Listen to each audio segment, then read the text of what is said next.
Chapter start करने वाले हैं, जो हमारा जो लेक्चर होने वाला है वह है आपका इंपॉर्टेंट टॉपिक आपका मेमोरी। जी हाँ, अब देखिए मेमोरी से आपके किस प्रकार के प्रश्न आपके वनडे एग्जाम में पूछे जाएंगे उन पर हम चर्चा करने वाले हैं कि मेमोरी क्या होती है, कितने प्रकार की होती है, किस प्रकार से हमारे लिए काम में आती है, वो तमाम महत्वपूर्ण पॉइंट्स को हम यहाँ पर देखने वाले हैं। तो सबसे पहले यदि यहाँ पर पॉइंट्स की बात करें कि what is the definition of memory, memory किसे कहा जाएगा, तो यहां पर जैसे देख पा रहे हैं आपका कि मेमोरी बिल्कुल मानव मस्तिष्क की तरह होती है। जी हाँ, देखिए जिस प्रकार हम तमाम प्रकार की चीजों को अपने ब्रेन में, अपने मस्तिष्क में हम लोग सेव करते हैं, सारी चीजें यहीं पर स्टोर आपकी रहती हैं, ठीक इस प्रकार यदि हम कंप्यूटर में किसी भी प्रकार के डेटा को, इंफॉर्मेशन को, रॉ मटेरियल को या रॉ फैक्ट को यदि आप टेम्पररी बेसिस पर या परमानेंट बेसिस पर, मतलब स्थायी या अस्थायी तौर पर यदि आप उसे सेव करना चाहते हैं, तो हमारे पास एक ऐसा माध्यम, एक ऐसा कोई भी मीडियम जो कंप्यूटर में डेटा को सेव करने के लिए इस्तेमाल में लाया जाएगा, वही माध्यम, वही हमारा जो मीडियम है क्या कहलाएगा, मेमोरी कहलाएगा। अर्थात हम कह सकते हैं कि memory is a physical medium that is used to store temporary और that is used to store data temporary on permanent basis, अर्थात डेटा को स्थायी अस्थायी तौर पर डेटा को संग्रहित करने के लिए हम जो यूनिट इस्तेमाल में लाएंगे, हमारा जो मीडियम होगा वही क्या कहलाएगा, मेमोरी कहलाएगा। अब बात करेंगे, देखिए सर मेमोरी किस किस प्रकार की हमें यहाँ पर पढ़नी है, तो यहाँ पर देखिए डायग्राम से समझ में आ रहा है आपको, ये हमारा मेन आपका कंप्यूटर है, ये आपका कैबिनेट है और यहाँ पर सीडी डीवीडी आपको दिखाई दे रही है। इस प्रकार यहाँ पर डिफरेंट टाइम्स की आपका रैम है, आपका रोम है, यहाँ पर आपकी हार्ड डिस्क है। तो इस तमाम प्रकार की मेमोरी को हमें इन चैप्टर में, इसी चैप्टर में हमें डिस्कस करेंगे, इसी चैप्टर में पढ़ेंगे। तो सबसे पहले यदि हम स्टार्ट करेंगे यहाँ पर क्लासिफिकेशन ऑफ मेमोरी। जी हाँ, ये आपका क्या है, क्लासिफिकेशन, अर्थात कंप्यूटर में जो मेमोरी है उसके वर्गीकरण की हम बात कर रहे हैं। अब देखिए कि मेमोरी को कितने पार्ट्स में डिवाइड किया जाता है, तो यदि हम ओवरऑल देखें कंप्यूटर में, देखिए दो ही प्रकार की मेमोरी होती है। एक हमारे पीएम साहब होंगे, अर्थात यहां पर पीएम का मतलब प्राइम मिनिस्टर मोदी से नहीं, यहां पर पीएम का मतलब किससे होगा, प्राइमरी मेमोरी। दूसरे हमारे सीनियर साहब होंगे आपके एसएम, तो सीनियर का मतलब यहां पर किससे, आपका सेकेंडरी मेमोरी से। तो मोटे तौर पर आपकी प्राइमरी मेमोरी, सेकेंडरी मेमोरी, दो प्रकार की मेमोरी होती है। फिर प्राइमरी मेमोरी की यदि हम बात करें तो प्राइमरी मेमोरी के अंदर ही क्या शामिल रहती है, आपकी मेन मेमोरी होती है और फिर क्या होती है, आपकी कैश मेमोरी होती है। प्राइमरी मेमोरी भी में भी दो प्रकार की मेमोरी आ जाती है, एक मेन मेमोरी होगी और दूसरी आपकी क्या होगी, कैश मेमोरी होगी। वहीं पर सेकेंडरी मेमोरी की बात करें तो सेकेंडरी मेमोरी में देखिए आपका मैग्नेटिक डिस्क है, आपका ऑप्टिकल डिस्क है, फ्लैश मेमोरी है, जिसमें मेमोरी कार्ड या पेन ड्राइव यहां पर शामिल है। इन सभी के एग्जांपल यहां पर आपको देखने हैं। अब डिटेल में भी आपको पढ़ाऊंगा कि प्राइमरी मेमोरी क्या होती है, सेकेंडरी क्या होती है, प्राइमरी सेकेंडरी में क्या अंतर होता है, प्राइमरी में का मेमोरी का यूज हम क्यों करते हैं, सेकेंडरी मेमोरी का यूज क्यों करते हैं, तमाम प्रकार की चीजों को हम समझेंगे। और फिलहाल यही आपका जो डायग्राम है आपको हिंदी में भी आपको दिखाई दे रहा है। आगे इसके क्लासिफिकेशन को बहुत ही खूबसूरत ढंग से आपको मैं बता रहा हूं कि हमें पढ़ना क्या क्या है, वो आपको बता दें। चले, तो सबसे पहले आपको मैंने बता दिया है कि कंप्यूटर में मेमोरी का प्रयोग डेटा को स्टोर करने के लिए किया जाता है। सबसे पहले नंबर पे आपकी प्राइमरी मेमोरी। अब देखिए प्राइमरी मेमोरी ये है आपकी secondary memory. Primary memory actually हमारे कंप्यूटर के अंदर ही होती है, इस कारण प्राइमरी मेमोरी को क्या कहा जाता है, तो देख पा रहे हैं इसे ही आपका इंटरनल मेमोरी भी कहा जाता है, इसे ही आपका इंटरनल मेमोरी कहा जाता है। जबकि सेकेंडरी मेमोरी कहां होती है, कंप्यूटर के बाहर होती है, इसलिए इसे एक्सटर्नल मेमोरी भी कहा जाता है। प्राइमरी जो मेमोरी है एज ए हमारे लिए सेमीकंडक्टर के रूप में होती है, इसे ही आपका सेमीकंडक्टर मेमोरी भी कहा जाता है, also known as semiconductor memory भी इसे ही कहा जाता है। इसी के अलावा कई बार प्राइमरी मेमोरी को हम लोग टेम्पररी मेमोरी भी कह देते हैं, जिसमें आपका रोम एक्सेप्शन है। और सेकेंडरी मेमोरी आपकी परमानेंट मेमोरी कहलाती है, परमानेंट मेमोरी इसे कहते हैं, या फिर इसे ही ऑक्सिलरी मेमोरी भी कहा जाता है, ऑक्सिलरी मेमोरी भी इसे ही कहा जाता है। चले अब मैं आपको बता रहा हूं सर एक्चुअली में प्राइमरी मेमोरी और सेकेंडरी मेमोरी में अंतर क्या है, प्राइमरी मेमोरी होने के बावजूद हमें सेकेंडरी मेमोरी की आवश्यकता क्यों पड़ती है। तो देखिए मैंने अभी आपको इससे पहले बताया है कि कंप्यूटर में जितने भी काम होते हैं वो किसके द्वारा किए जाते हैं, वो सीपीयू के द्वारा कराए जाते हैं, सेंट्रल प्रोसेसिंग यूनिट प्रोसेसर है या माइक्रो प्रोसेसर के द्वारा कराए जाते हैं। अब एक्चुअली जब भी सीपीयू को, फॉर एग्जांपल ये हमारा सीपीयू है, सीपीयू को जब भी कोई डेटा प्रोसेस कराना होता है वह डेटा को कहां से एक्सेस करेगा, प्राइमरी का मतलब क्या है, सबसे पहले यूज होने वाली। आप बताइए पहले प्राइमरी स्कूल में गए हैं या सेकेंडरी स्कूल में गए हैं, ऐसा तो नहीं होगा कि पहले आपने 12th पढ़ लिया फिर केजी पढ़ने बाद में आ रहे, ऐसा नहीं होगा। अर्थात कहने का मेरा ऐसी हुआ कि प्राइमरी मेमोरी मतलब सबसे यूज होने वाली ऐसी मेमोरी जो सीपीयू के सीधे कांटेक्ट में होती है, सीधी सीपीयू के सीधे पास होती है। सीपीयू जिस मेमोरी से डेटा को एक्सेस करता है वह क्या कहलाती है, प्राइमरी मेमोरी कहलाती है। और ऐसी मेमोरी जो सीपीयू से डायरेक्टली कांटेक्ट में नहीं होती है, सीपीयू जिसके डेटा को इनडायरेक्टली एक्सेस करता है वह क्या कहलाती है, सेकेंडरी मेमोरी कहलाती है। यह तो मैंने आपको टेक्निकली बता दिया कि एक्चुअली जिस मेमोरी से सीपीयू डेटा फेच करेगा वह प्राइमरी है, क्योंकि यही इसके सबसे पास में होती है। सपोज कीजिएगा ये हमारा सीपीयू है, ये हमारा सीपीयू है। अब सीपीयू को कोई भी डेटा यदि एक्सेस प्रोसेस करना है तो सबसे पहले पास में उसकी कौन सी मेमोरी रखी होती है, प्राइमरी रखी होगी, और उसके बाद फिर कौन सी मेमोरी रखी होती है, आपका सेकेंडरी मेमोरी होती है। यदि डेटा प्राइमरी में मिल जाता तब तो ठीक है, अदरवाइज वह डेटा को कहां से फेच करेगा, वह सेकेंडरी मेमोरी से आपका लेगा। इसलिए हमने कहा है सीपी मेमोरी से सीपीयू डायरेक्टली कांटेक्ट में रहेगा और ये इसके इनडायरेक्टली कांटेक्ट में रहता है।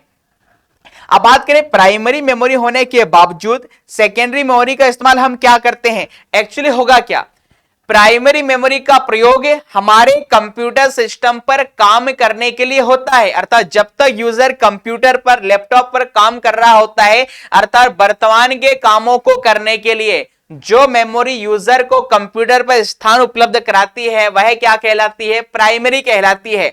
जब तक आप कंप्यूटर में काम कर रहे हैं तब तक प्राइमरी मेमोरी काम करेगी, और जब आप कंप्यूटर पर काम करने के दौरान किसी भी प्रकार के डेटा को सेव कर देते हैं तो वह डेटा कहां पर सेव हो जाता है, परमानेंटली आपके सेकेंडरी मेमोरी में आ जाता है। अर्थात हम कह सकते हैं सेकेंडरी मेमोरी का प्रयोग वर्तमान में किए गए कामों को फ्यूचर में परमानेंटली सेव करने के लिए किया जाता है, जबकि प्राइमरी मेमोरी सिर्फ और सिर्फ वर्तमान के कामों को करने के लिए या कंप्यूटर पर काम करने के लिए प्रयोग में लाई जाती है। A system can not start without a PM. जिस प्रकार एक देश आपका पीएम के बिना नहीं चल सकता, ठीक इसी प्रकार हमारा जो कंप्यूटर है बिना प्राइमरी मेमोरी के बिना काम नहीं कर सकता। एक बार सेकेंडरी मेमोरी नहीं होगी तो चलेगा, बट प्राइमरी मेमोरी कंप्यूटर को चलाने के लिए महत्वपूर्ण है, जबकि सेकेंडरी मेमोरी जो काम वर्तमान में किए जा रहे हैं उनको सेव करने के लिए या इन फ्यूचर में यदि मुझे कोई भी डेटा काम में लेना है तो वो सेकेंडरी मेमोरी से क्या किया जाएगा, यूज किया जाएगा। तो ये आप प्राइमरी और सेकेंडरी मेमोरी में आप अंतर समझ गए होंगे। चलिए आगे बात करें। अब types of computer memory. Computer memory देखिए कितने प्रकार की होती है वह यहां पर हम देखते हैं। तो देखिए सबसे पहले बात करेंगे जो प्राइमरी मेमोरी आपकी दो प्रकार की होती है। एक होती है आपकी वोलेटाइल, दूसरी होगी आपकी नॉन वोलेटाइल। अब बात करें सर ये वोलेटाइल और नॉन वोलेटाइल में क्या अंतर है, वोलेटाइल और नॉन वोलेटाइल मेमोरी किसे कहा जाता है। तो वोलेटाइल का मतलब होता है a memory that losses it's content when the power is turn off. मतलब ऐसी कोई सी भी मेमोरी जो पावर के बंद होने के बाद, इलेक्ट्रिसिटी बंद होने के बाद या सिस्टम बंद होने के बाद अपने अंदर रखे हुए डेटा को खो देती है, इरेज कर देती है, नष्ट कर देती है, डिस्ट्रॉय कर देती है, स्पॉइल कर देती है, बर्बाद कर देती है, तहस नहस कर देती है, क्या कहलाती है, वोलेटाइल मेमोरी कहलाती है। मतलब हम यह कह सकते हैं light gone data gone, that means known as volatile. और नॉन वोलेटाइल का मतलब होगा ऐसी कोई सी भी मेमोरी जो इलेक्ट्रिसिटी जाने के बाद, पावर के कट होने के बाद या सिस्टम के बंद होने के बाद भी अपने अंदर रखे हुए डेटा को रिटेन करके रखती है, बनाए रखती है, वो क्या कहलाती है? नॉन वोलेटाइल कहलाती है। अब बात करें सर वोलेटाइल मेमोरी में कौन कौन सी मेमोरी है, तो वोलेटाइल में याद रखेंगे क्या आती है?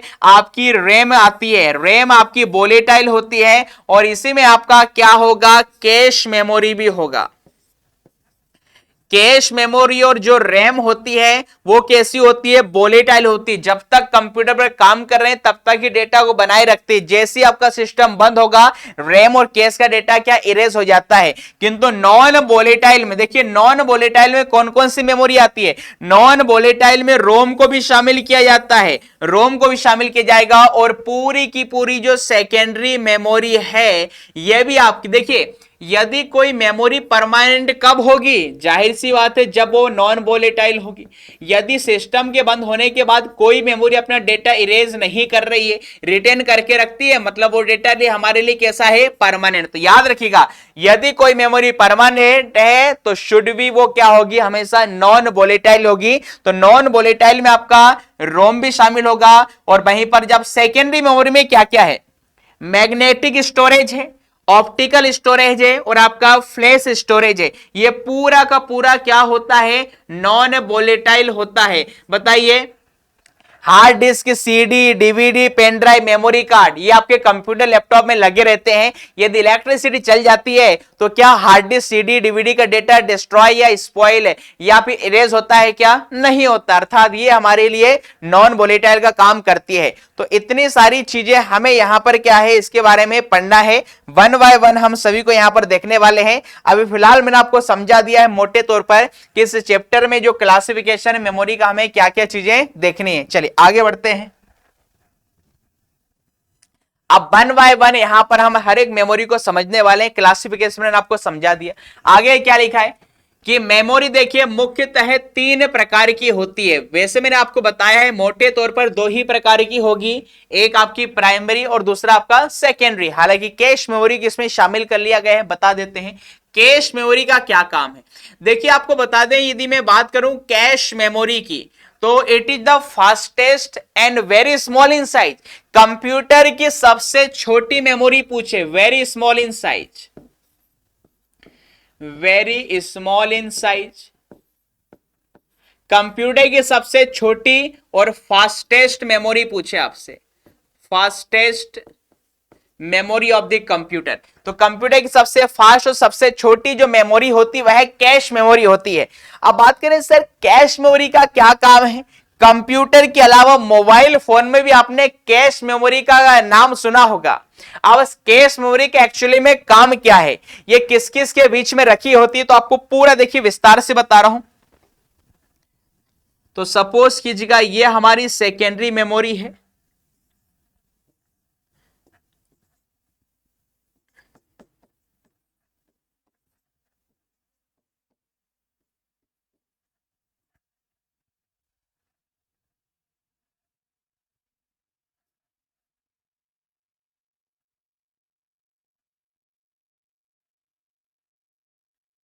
ये प्राइमरी मेमोरी,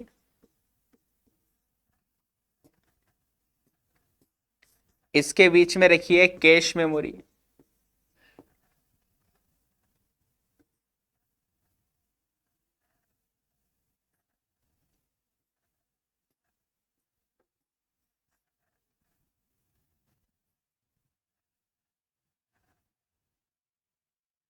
और ये आपका सीपीयू अर्थात प्रोसेसर। चलिए ठीक है।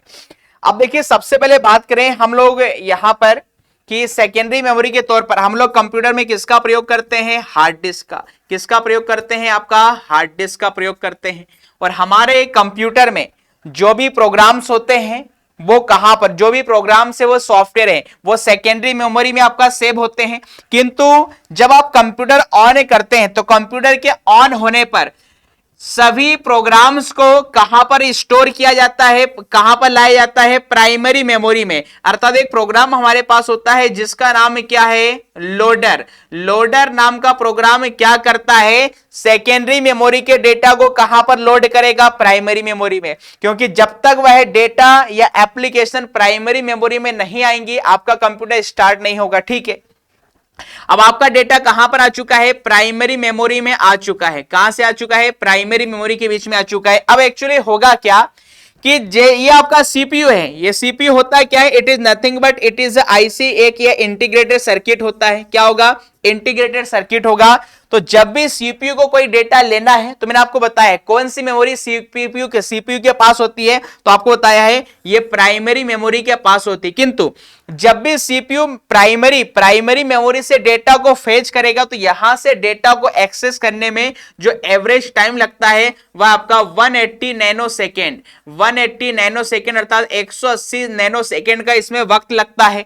किंतु यदि आप चाहते हैं इस एवरेज एक्सेस टाइम को कम करना चाहते हैं, हमारा सीपीयू कम टाइम में डेटा को परफॉर्म कर दे ताकि बचे हुए टाइम में हम दूसरे डेटा को प्रोसेस कर सकें, तो ऐसी कंडीशन में हम क्या करते हैं, हमारा जो सीपीयू है, हमारी जो प्राइमरी मेमोरी के तौर पर हम लोग रैम का प्रयोग करते हैं। किसका प्रयोग करते हैं, रैम का प्रयोग करते हैं। तो हम अपने कंप्यूटर की रैम और सीपीयू के बीच में एक छोटी सी मेमोरी रख देते हैं जिसका नाम क्या है, कैश मेमोरी। अब कैश मेमोरी क्या करती है, it stored frequently access data in the computer. जो डेटा हमारे कंप्यूटर में बार बार इस्तेमाल में लाया जा रहा है, उस डेटा को कैश मेमोरी क्या कर लेती है, अपने पास से टेम्परेरी बेसिस पर स्टोर कर लेती है। फिर से सुने, जो डेटा कंप्यूटर में बार बार इस्तेमाल में लाया जा रहा है, कैश मेमोरी उस डेटा को अपने पास रख लेती है ताकि जब भी सीपीयू को नीड होगी, सीपीयू सबसे पहले उस डेटा को कैश मेमोरी में ही चेक करेगा। क्योंकि कैश मेमोरी से डेटा को एक्सेस करने में जो समय लगता है सीपीयू के द्वारा, मात्र वह आपका 45 सेकेंड लगेगा। क्या 45 नैनो सेकेंड यहां पर समय लगता है। और यदि वह डेटा कैश मेमोरी में मिल जाता है तब तो ठीक है, और यदि वह डेटा कैश मेमोरी में नहीं मिलता है तो सीपीयू उसे कहां से फेच करेगा, सेकेंडरी मेमोरी से आपका लेगा। तो हमने पाया क्या, हम हमारे सीपीयू या प्रोसेसर की गति को बढ़ाने के लिए ही किसका प्रयोग करते हैं, कैश मेमोरी का प्रयोग करते हैं। अरे इस चीज को आप ऐसा समझ सकते हैं, हम हमारे घर में, ऑफिस में, हम हमारे टेबल पर, हमारे स्टडी टेबल पर उन चीजों को रखना पसंद करते हैं जो डेली लाइफ में बार बार इस्तेमाल में लाई जा रही होती, ताकि जब भी मुझे स्टेपलर की आवश्यकता हो, पेन की आवश्यकता हो, कॉपी की आवश्यकता हो, पूरे घर में या पूरे ऑफिस में चक्कर लगाने से अच्छा मैं ये आपका ड्रॉज खोलूंगा, डायरेक्टली मुझे स्टेपलर, पेन, पेंसिल सब कुछ मिल जाएगी। कहने का ये हुआ कि जो चीजें कंप्यूटर में बार बार इस्तेमाल में लाई जा रही होती हैं, कैश मेमोरी उससे अपने पास स्टोर कर लेती है। जब भी सीपीयू को डेटा एक्सेस करना होगा, सबसे पहली प्रायोरिटी वो किसे देगा, कैश से। अर्थात अब देखिए, जो मेमोरी कम टाइम में यदि सीपीयू जिस मेमोरी के सबसे पास होगा, जो डेटा को सबसे फास्ट गति से एक्सेस करेगा, उस मेमोरी की स्टोर है, उस मेमोरी की स्पीड सबसे फास्ट होगी। तो यहां पर देख पा रहे हैं सीपीयू के सबसे नजदीक कौन सी है, कैश। इसलिए कंप्यूटर की सबसे फास्ट मेमोरी जब आपसे पूछेगा तो इसे ही कहा जाता है, किसे कहा जाएगा, इसे ही कहा जाएगा। यदि यहां पर डेटा नहीं मिलेगा तो फिर वो सेकेंड प्रायोरिटी किसे देगा, प्राइमरी मेमोरी को। अर्थात यदि एग्जाम में ऑप्शन में कैश मेमोरी ना दिया रहे तो कंप्यूटर की दूसरी सबसे फास्ट मेमोरी क्या होती है, रैम होती है, और तीसरे नंबर पे क्या होती है, आपकी हार्ड डिस्क होती है। मतलब देख पा रहे हैं, जैसे जैसे सीपीयू दूर जाएगा तो भैया इस यहां से यहां तक डाटा लाने में समय तो लगेगा, और जितना एक्सेस टाइम ज्यादा होगा उस मेमोरी की जो स्पीड होगी वो उतनी कम आपकी मानी जाती है। तो कैश मेमोरी आप समझ गए क्या लिखा है, यह एक बहुत ही हाई स्पीड सेमीकंडक्टर मेमोरी है। सेमीकंडक्टर मतलब सर्किट की बनी होती है, सीपीयू को गति दे सकती है। यह सीपीयू और मुख्य मेमोरी के बीच एक बफर के रूप में कार्य करती है। बफर का मतलब यह एज अ रजिस्टर, मतलब ये एक्चुअली सीपीयू के रजिस्टर के रूप में ही आपकी होती है। तो ये आप कैश मेमोरी के बारे में समझ गए होंगे कि कैश मेमोरी का काम हमारे पास किस लिए आपका होता है। आगे बात करें यहां पर, अब देखिए प्राथमिक मेमोरी या प्राइमरी मेमोरी, अब प्राइमरी मेमोरी को हम लोग देखिए मेन मेमोरी भी कह देते हैं, क्योंकि कंप्यूटर पर काम करने के लिए यही मेमोरी यूजर को मदद करती है। लिखा हुआ है प्राथमिक मेमोरी केवल उन डेटा और निर्देशों को रखती है जिन पर कंप्यूटर वर्तमान में काम कर रहा है। इसकी क्षमता सीमित होती है और बिजली बंद होने पर डेटा नष्ट कर देती है। मतलब कैसी है? वोलेटाइल। अभी मैंने आपको समझाया है कंप्यूटर पर वर्तमान में कामों को करने के लिए जो मेमोरी हम इस्तेमाल में लाते हैं वह प्राइमरी मेमोरी है। देखिए प्राइमरी मेमोरी के साथ थोड़ा एडवांटेज डिसएडवांटेज दोनों है। एडवांटेज तो इस बात का है कि जो प्राइमरी मेमोरी होती है बेसिकली ये सस्ती होती है, किंतु इसकी स्टोरेज कैपेसिटी कैसी होती है? आपकी कम होती है। गति फास्ट होगी बट स्टोरेज कैपेसिटी कैसी होती है? कम होती है। ठीक है, और जब तक आप काम कर रहे हैं तब तक ये डेटा रहेगा। जैसे आपने सिस्टम बंद कर दिया वह डेटा को क्या कर देती है? आपका हटा देती है। इस कारण कंप्यूटर में हम जो भी काम कर रहे हैं उसको फ्यूचर में इस्तेमाल करने के लिए ही या हमारे कंप्यूटर की स्टोरेज कैपेसिटी बढ़ाने के लिए हम कंप्यूटर में अलग से एक मेमोरी लगाते हैं जिसे क्या कहा जाता है। तो यहां पर आप समझ पा रहे हैं, ये आपके हमने कुछ बना के रखा है। यहां पर देखिए रजिस्टर जो सीपीयू होता है, ये जो कैश मेमोरी होती है, कैश मेमोरी आपके सीपीयू के रजिस्टर के रूप में ही होती है। ठीक है, आपका कैश मेमोरी है आपका। फिर आपका मेन मेमोरी, मेन मेमोरी में हम लोग रैम का प्रयोग करते हुए अब सब समझेंगे रैम वगैरह क्या होता है। फिर आप पर आपका मैग्नेटिक डिस्क आती है, मतलब यहां पर बात कर रहे हैं आपका हार्ड डिस्क की। किसकी बात कर रहे हैं? आपके हार्ड डिस्क की। और हार्ड डिस्क का आपका मैग्नेटिक टेप आ चुका है जिसमें आपका कैसेट या वीसीआर वगैरह आता है। ठीक है, तो ये सारी हम आगे चीजें पढ़ेंगे बट फिलहाल एक नॉर्मल मैंने आपको चीजें बता दी है आगे। अब यहां पर प्राइमरी मेमोरी तो मैंने आपको बता दी है। अब बात करें सर सेकेंडरी मेमोरी किसे कहा जाएगा, तो लिखा इस प्रकार की मेमोरी को देखिए बाह्य मेमोरी या गैर वाष्पशील मेमोरी के रूप में जाना जाता है। अर्थात इंग्लिश में बात करें ऑल्सो नोन एक्सटर्नल मेमोरी, क्योंकि कंप्यूटर के बाहर होती है। और नॉन वोलेटाइल, नॉन वोलेटाइल का मतलब ये होगा कि सिस्टम बंद भी कर देंगे तो ये अपने डेटा को रिटेन करके रखती है। It is slower then main memory, किंतु यह देखिए मेन मेमोरी मतलब रैम की अपेक्षा क्या है? धीमी होती है।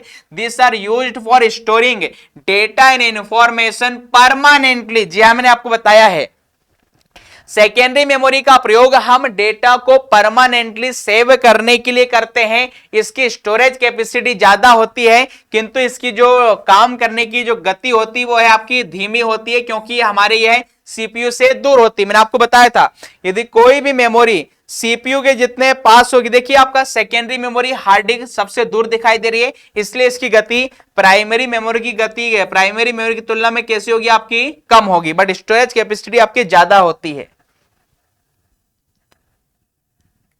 चलिए आगे यहां पर हम आए, सेकेंडरी मेमोरी के मैंने आपके बारे में बता दिया।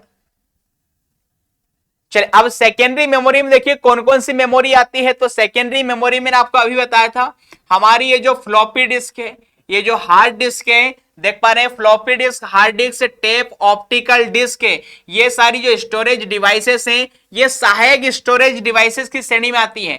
ये उपकरण पर्यावरणीय परिस्थितियों, आर्द्रता और तापमान के साथ साथ बाहरी चुंबकीय क्षेत्रों के प्रति बहुत संवेदनशील होती हैं और इन्हें सावधानी पूर्वक संग्रहित करने की आवश्यकता होती है। तो कुल मिला के बस एग्जाम्पल यहाँ पर दिए गए हैं कि हार्ड की सेकेंडरी मेमोरी या फिर हमारी जो एक्सटर्नल स्टोरेज है इसमें आपकी क्या क्या आती है। तो hard disk, floppy disk, CD, DVD, ये सारी चीजें यहाँ पर आती हैं।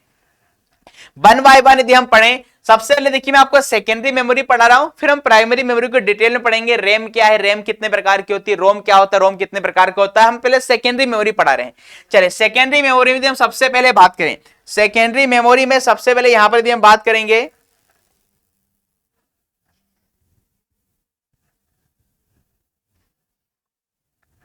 सेकेंडरी मेमोरी में सबसे पहले हम देखने वाले हैं यहां पर आके फ्लॉपी डिस्क है। अब देखिए फ्लॉपी डिस्क एक्चुअली क्या है। फ्लॉपी डिस्क का उपयोग मुख्य रूप से पीसी पर किया जाता है।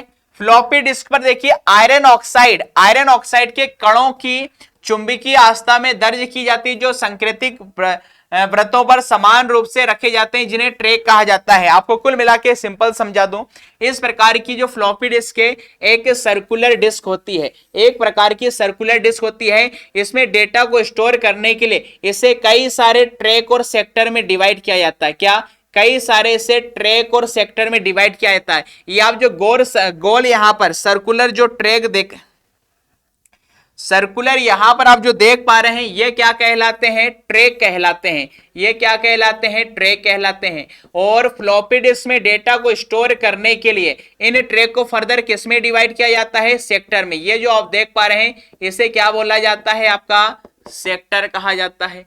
क्या कहा जाएगा, सेक्टर कहा जाएगा। और इसी सेक्टर में आपका डेटा स्टोर रहता है। यदि आपसे पूछे what is the storage capacity of इस सेक्टर, फ्लॉपी डिस्क के हर एक सेक्टर में कितना डेटा स्टोर किया जा सकता है, तो भाई इसकी जो कैपेसिटी होती है वह 512 बाइट होती है। कितनी होती है, 512 बाइट होती है। और बेसिकली ये आयरन ऑक्साइड की बनी होती है।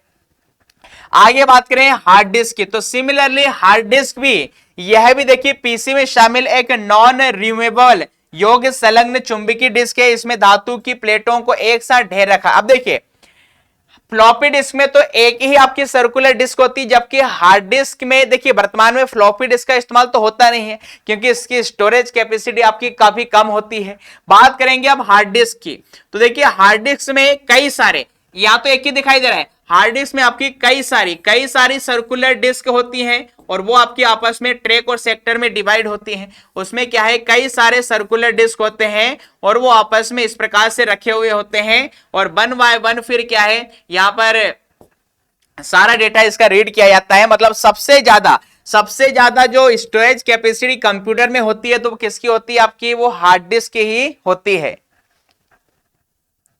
चलिए आगे बढ़ते हैं। आगे अब आ चुका है आपका हार्ड डिस्क, फ्लॉपी डिस्क। अब आपका चुंबकीय टेप, देखिए चुंबकीय टेप की यदि मैं बात करूं तो यह एक विशेष प्रकार के प्लास्टिक का बना होता है, जिसे आप क्या बोलते हैं, माइलर या मेलर प्लास्टिक। आपसे पूछे एग्जाम में देखिए हार्ड डिस्क और फ्लॉपी डिस्क तो आपकी मैग्नेटिक ऑक्साइड मतलब चुंबी आयरन ऑक्साइड की मिलकर बनी होती है, जबकि बेसिकली एक प्लास्टिक से बनी होती है जिसका नाम क्या है, मेलर प्लास्टिक की बनी होती है। और मेलर प्लास्टिक की बनी होती है, आगे जो लिखा है जिसमें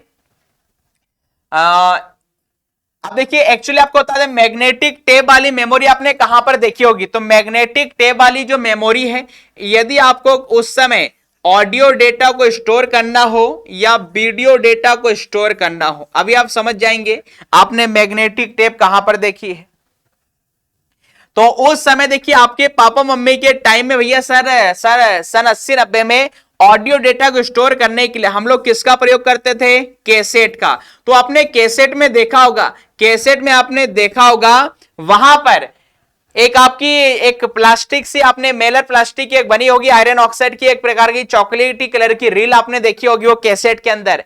तो जो कैसेट वाली जो मेमोरी है वही क्या कहलाती है, मैग्नेटिक टेप कहलाती है। और उसी समय आपके माता पिता की शादी की कोई भी वीडियोग्राफी हुई होगी तो उस समय CD DVD pen drive memory card तो नहीं चलते थे, उस समय ऑडियो के तौर पर हम लोग किसका प्रयोग करते थे, कैसेट का प्रयोग करते थे। और वीडियो के तौर पर किसका प्रयोग कर लेते थे, तो हम भाई वीसीआर का प्रयोग करते थे। वीसीआर का फुल फॉर्म क्या है, वीडियो कैसेट रिकॉर्डर। क्या होगा, वीडियो कैसेट रिकॉर्डर। तो इस प्रकार की जो मेमोरी है वही आपकी मैग्नेटिक टेप या चुंबकीय टेप कहलाती है। हालांकि इसका इस्तेमाल अब वर्तमान में नहीं होता है, हम इसके स्थान पर, क्योंकि अब देखिए मैग्नेटिक टेप का इस्तेमाल वर्तमान में क्यों नहीं होता, क्योंकि जो सारी मेमोरी होती है आपका एसएमए है। एसएमए का मतलब है sequential memory access. Sequential memory access का मतलब है ऐसी मेमोरी जिसको एक्सेस करने के लिए सीक्वेंस फॉलो करना पड़ता है। यदि आपने कैसेट में यदि आपके 5 गाने हैं 1 2 3 4 5, यदि आप पहले नंबर का सॉन्ग सुन रहे हैं डायरेक्टली 5वें नंबर पर जाना है, पहले नंबर पर आप सुन रहे हैं आशिक बनाया आपने, सीधा 5वें नंबर पर जाना चाहते हैं झलक दिखला जा, तो यहां पर ऐसा पॉसिबल नहीं होगा। आपको वन बाय वन हर एक सॉन्ग को एक्सेस करना पड़ेगा और फिर आप यहां पर पहुंचने वाले हैं। यही चीज आपकी वीसीआर में आपकी होती है। तो जो आपकी सिक्वेंशियल मेमोरी है, जो आपकी मैग्नेटिक टेप है, चुंबकीय टेप है, ये आपकी बेसिकली क्या कहलाती है, आपकी सीक्वेंशियल मेमोरी एक्सेस कहलाती है, क्योंकि इसको एक्सेस करने के लिए हमें सीक्वेंस को ध्यान में रखना होता है। तो ये सारी चीज हमने आज आपकी डिस्कस की है।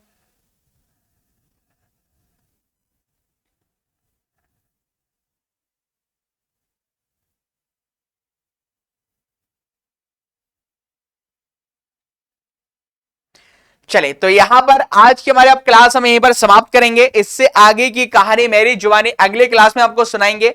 आज आपके चैप्टर में हमने क्या पढ़ा है, मेमोरी क्या होती है, मेमोरी का क्लासिफिकेशन क्या है, मेमोरी कितने टाइप्स की है, और उसमें भी प्राइमरी मेमोरी में क्या अंतर है, सेकेंडरी में आपका क्या अंतर होता है।